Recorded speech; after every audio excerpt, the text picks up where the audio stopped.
أعوذ بالله من الشيطان الرجيم بسم الله الرحمن الرحيم وسيق الذين اتقوا ربهم إلى الجنة زمرا حتى إذا جاءوها وفتحت أبوابها وقال لهم خزنتها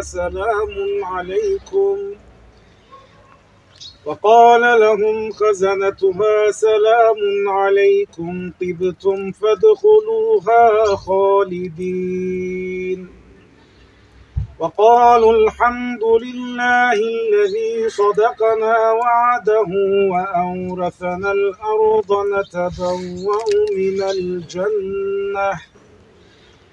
نتبوأ من الجنة حيث نشاء فنعم أجر العاملين وترى الملائكة حافين من حول العرش يسبحون بحمد ربهم وقضي بينهم بالحق وقيل الحمد لله رب العالمين صدق الله العظيم. Bismillahirrahmanirrahim. Evet, değerli arkadaşlar, bugün burada toplanmamızın sebebi malum yerel seçimlerde Hüdapar'dan belediye başkan adayı oldum.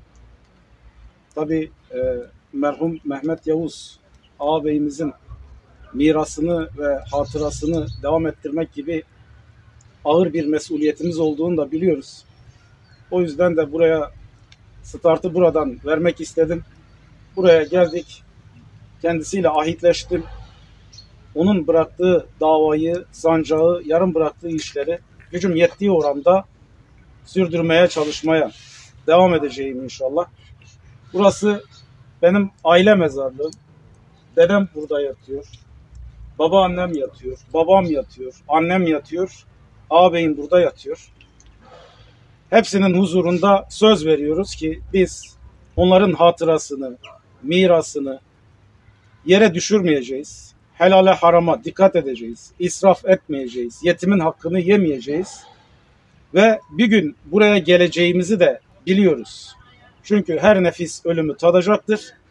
Ve biz de en son geleceğimiz yerden başlamak istedik ki bundan sonra yapacaklarımızda ağzımızın tadı da biraz bozulsun.